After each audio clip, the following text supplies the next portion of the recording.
Meron ka bang mga katanungan sa ating pananampalatayang Katoliko? Huwag ka nang mag-alala dahil ika'y sasagutin ng punto por punto.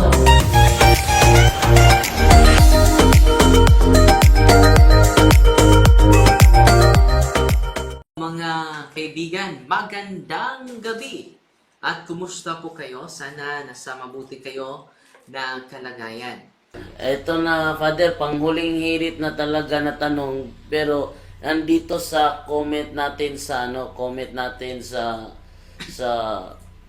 sa Facebook.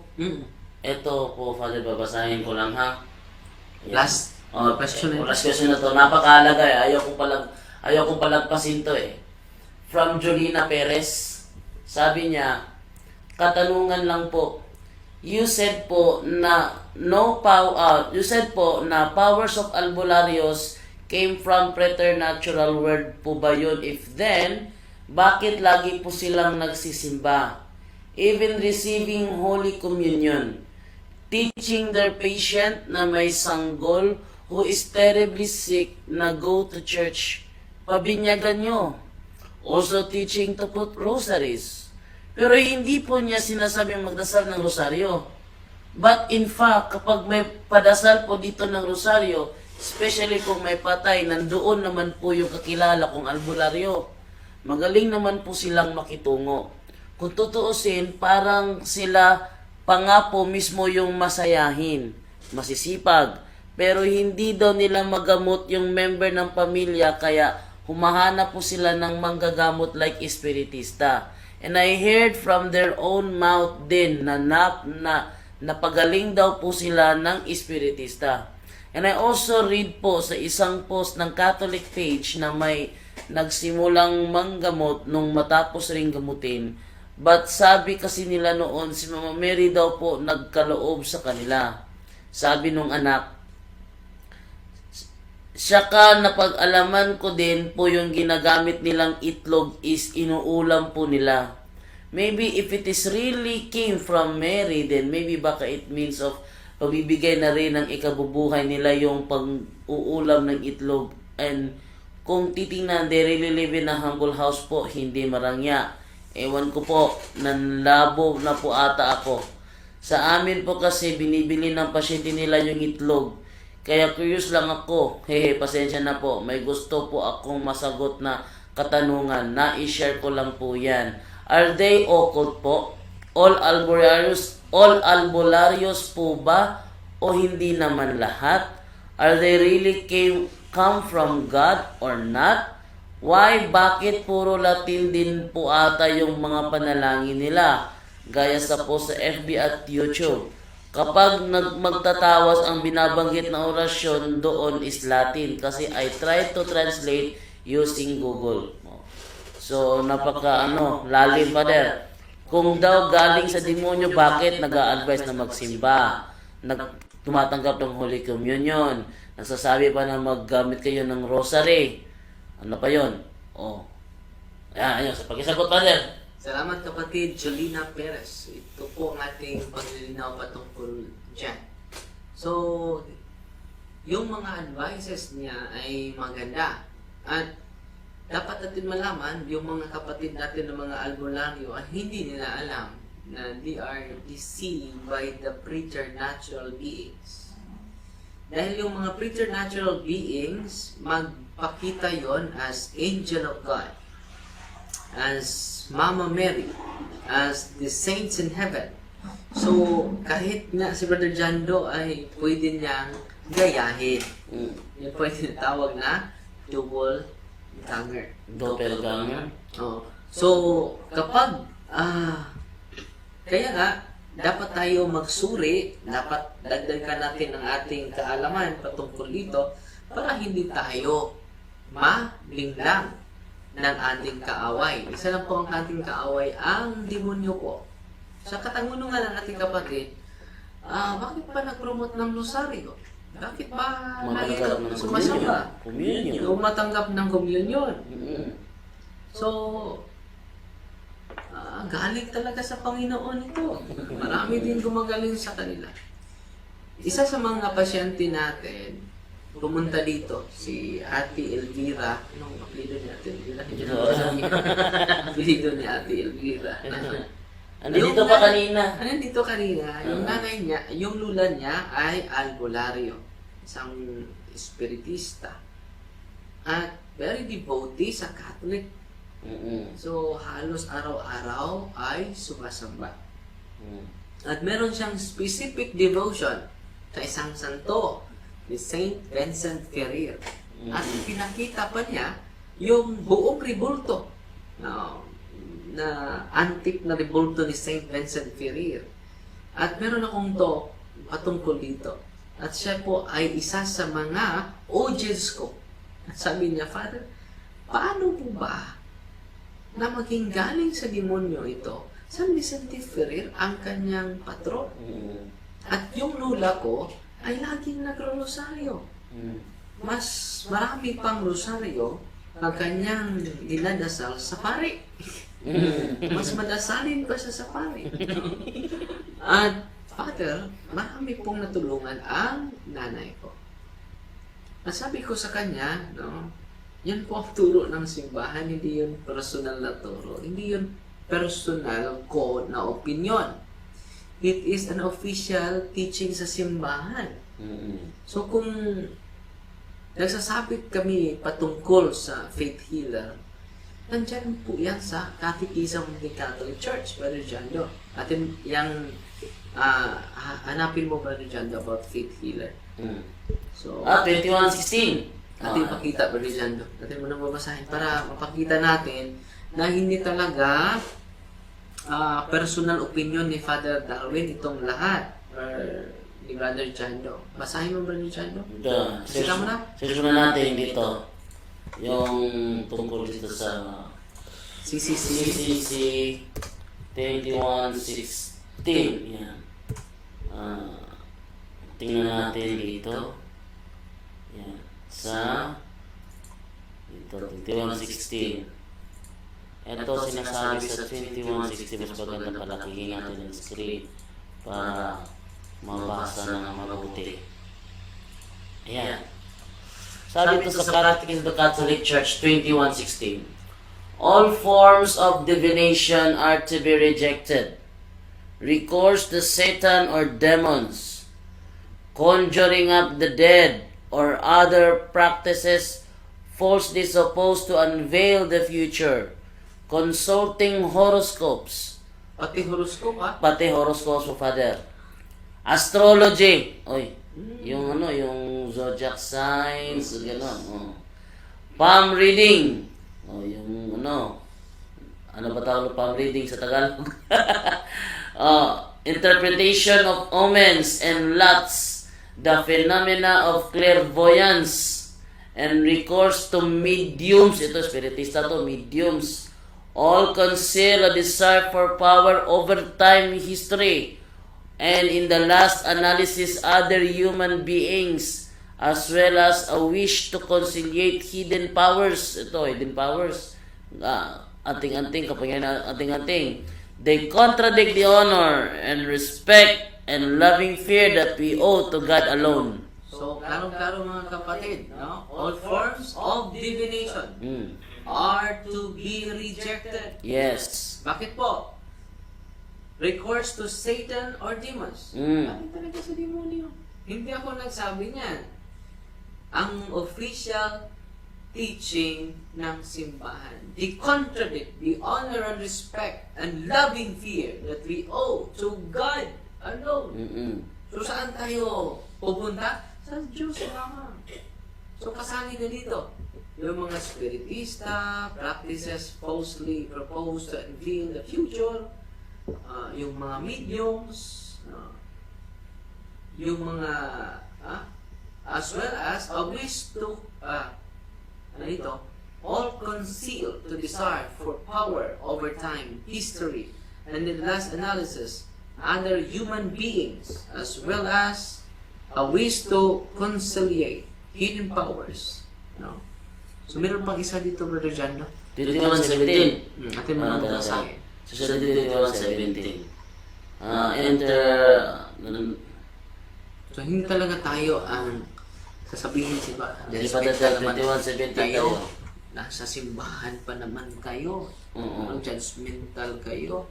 Hindi naman tayo nag-judge based sa ating personal observation, Ito. personal na idea. Ating mabasahin mo na. All practices of magic or sorcery by which one attempts to tame occult powers so as to place them at one's service and have a supernatural power over others, even if this were for the sake of restoring their health, Klaro.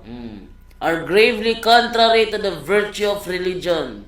These practices are even more to be condemned when accompanied by the intention of harming someone, or when they have recourse to the intervention of demons.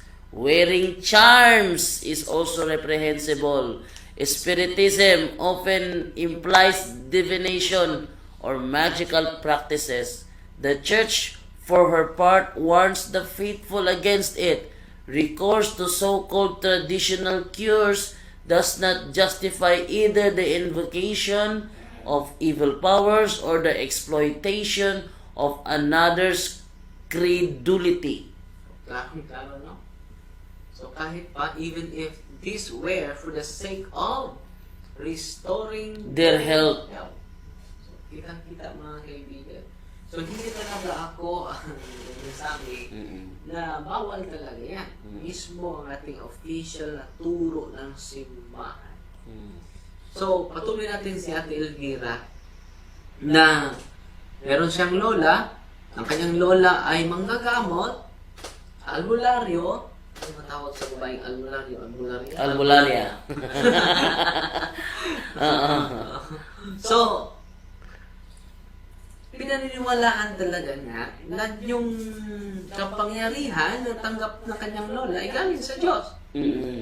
So, anong ginawa ko? Religiado. Nag-bless ako ng mga sacramentals niya. Ininom niya yung blessed holy oil at doon nagre-react siya. Dahil si Ate Elvira pala ay walking possessed dahil connected siya sa kanyang lola. Direct connection. Bakit po? Diyan sa kanyang mga kamay, namatay ang kanyang lola, nabawian ang buhay. So, pumunta siya dito at sabi niya, Father, alam niyo ba, bago siya pumunta dito, merong nag-message sa messenger ko. Noong una, sabi niya, Father, kahit hindi gaano ako convinced sa sinabi mo, pero thankful ako and marami akong natutunan ngayon. So, sa pag-uwi niya sa bahay, nagka-father siya bago siya umuwi. Nag-address siya sa akin na Father. Pag-uwi niya sa bahay, mga kapatid, mga bandang alas 12 hanggang alas 3, pero nag-message sa akin. Hindi na pala siya yun. Yung espiritu na pala ng lula niya na pumasok sa kanya. Sabi sa akin sa message, so dito nakikita ko rin, basic sa experience na yan, sa karanasan na yan, nakita ko, yung mga demonyo pala ay gagamit ng messenger na. Updated na pala sila. Hindi lang yun isang beses. Hindi na mabilang po. Higit na po sa maraming beses na po. Kaya Brother John na maka-attest nito. Sabi ng demonyo na nakapasok sa kanyang katawan, Hoy Darwin, huwag ka nang babalik sa parokya namin. Kaming kaluluwa na pumasok sa katawan niya. No? At nagagalit at tinatakot pa ako. Papatayin ka namin. Parang hindi ka namin tatantanan. So, nangyari mga kaibigan, kinaumagahan, dahil nag-communicate yung demonyo sa akin na pumasok sa kanyang katawan, mga 12 to 3. Dahil yun po ang demonic hour. Yun po ang oras ng mga kadiliman. So, nangyari mga kaibigan, kinaumagahan, sabi niya, hindi ako nag-message ng ganito, Father. Hindi niya maalala. Na nag-message ako sa iyo. Sabi ko, Ate, yun po ang sinasabi ko. Sa demonyo yung kapangyarihan ng lola mo. Yung lola mo ay hindi demonyo. Yung kapangyarihan niya, kahit sumasamba siya araw-araw, yung kapangyarihan niya ay hindi galing sa Diyos. So punta ka dito. So, sa pagdating niya dito sa parokya natin at sa Office of Exorcism, meron tayong documentary. Hindi ito sabi-sabi lang, no? Hindi ito based sa ground zero na experience, but it is authentic experience sa aking buhay. Ang nangyari mga kaibigan, when we do the prayer of deliverance, nagre-react siya. So yung nag-message sa akin sa messenger niya, yun na ang nagsasalita. Sabi ng mga demonyo, marami kami dito, matagal na kami dito nakatira sa kanyang katawan. Ikaw pare ka, ikaw na paki-alamero ka. Bakit mo kami ginanito, no? Nagdudusa na kami. No? Nagdudusa na kami. Nagdudusa sila. Nahihirapan na kami. Yung Holy and Exercise Cross, inilapit ko sa kanyang balat, sa kanyang katawan, sumigaw siya, ang init. Ang init, Darwin, ang init. So, hindi na nagpa-father. Para kanina, hindi sila para kanina. O kanina. Darwin, tigilan mo to! Tigilan mo. So, hanggang ngayon mga kaibigan, yun po ang patunay na so hindi lang isa. Ang dami talaga, kahit pa yung mga family circle ng mga manggagamot nagre-react dito.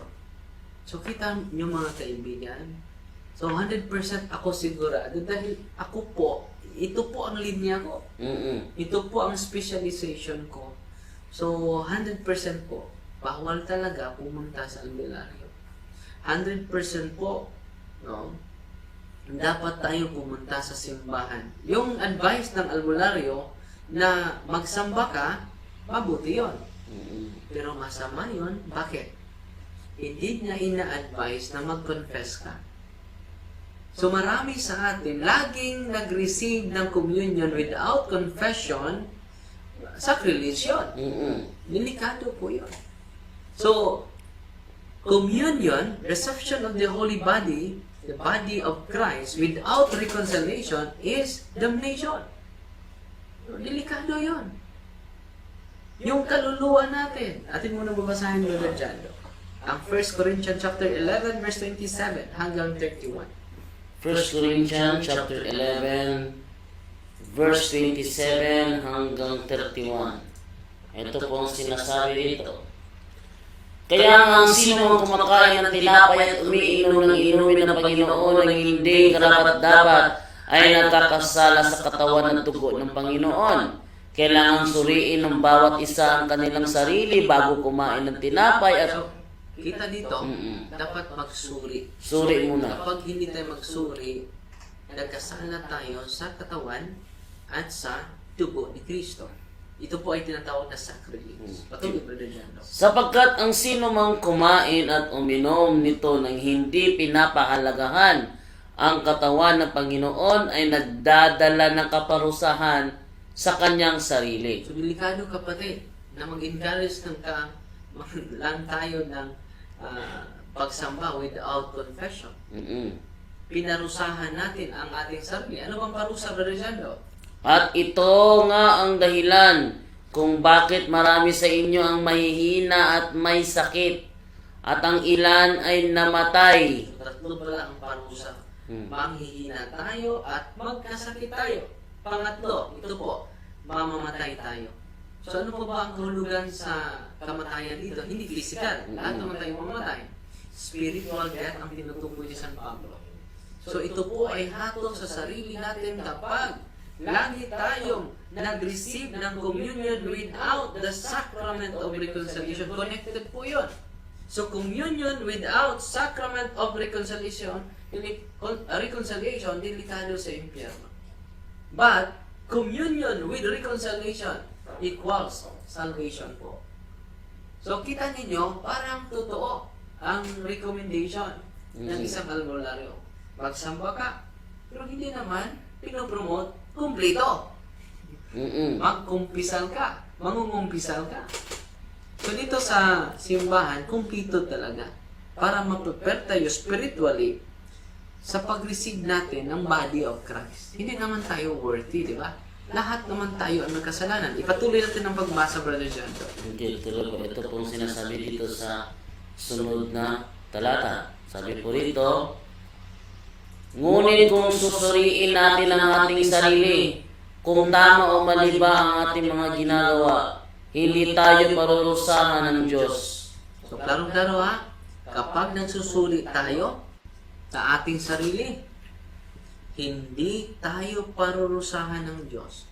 So, bakit ba tayo nagkasakit? Bakit ba tayo naghihina? Dahil po, nag-receive tayo ng communion without reconciliation. So, dapat kumplito ang ating kaalaman dito.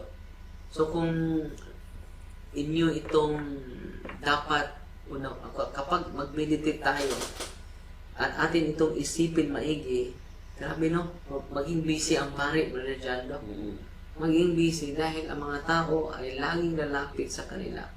At sa pamagitan ng Sacrament of Reconciliation, dami po mababagong mga tao, mababago ang isang ama, mababago ang isang ina sa pamagitan ng regular confession. Kaya nga, yung bagong nadeklara na Beato, si Beato Carlo Acutis, grabe yun, Brother Jando.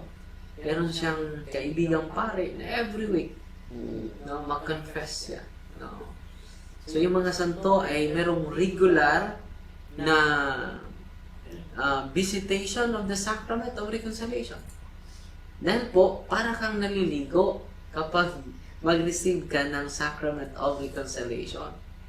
Kapag regular kang naliligo spiritually. Yung walang hindi kinaugalian natin magkumpisal, wala yung ligo. No? Hindi na yun nakaligo ng maraming taon. So, ang baho kaya. No? Kapag hindi tayo maligo. So, kapatid na, anong pangalan? Julina? Ano yun? So, hindi na tayo dapat... Julina Perez. Julina Perez, hindi tayo dapat magpa-deceive sa... Ang mga albularyo ay mababait. Kaya dito sa parokya ko, tinatawag ko ang kanilang pansin. Pumunta kayo dito sa parokya. At sabay tayong mag-meditate, mag-aral sa opisyal na turo ng simbahan. Hindi po ako ang magtuturo, ang simbahan po. Hindi naman ako magisteryo. Ako po ay estudyante ng simbahan. Tayong lahat ay estudyante ng simbahan. The church is the only magisteryo. Siya lang po ang teacher. Siya lang po ang guro natin. Kaya nga, magkukuha tayo ng mga official statement ng simbahan. Galing sa CCC, galing sa banal na kasulatan, upang magabayan tayo at mag-guided tayo sa dalisay na turo at aral ng simbahan, mga kapatid. So, tinawag ko lahat ng mga albularyo dito sa parokya ko dahil mabubuti silang tao. They are also deceived by our enemy. Who is Satan? Kapatid na dyan, bro. Walang iba. Ang ating kaaway, isa lang. Sinabihan ko mga albularyo, isa lang ang ating kaaway, ang demonyo. You need to purify the way you heal. And let us promote together the sacraments of Christ. Let us promote together the sacramentals. And let us pray the prayer of the church. No longer your orasyon. Nga, hindi ka naka-intindi. Hindi.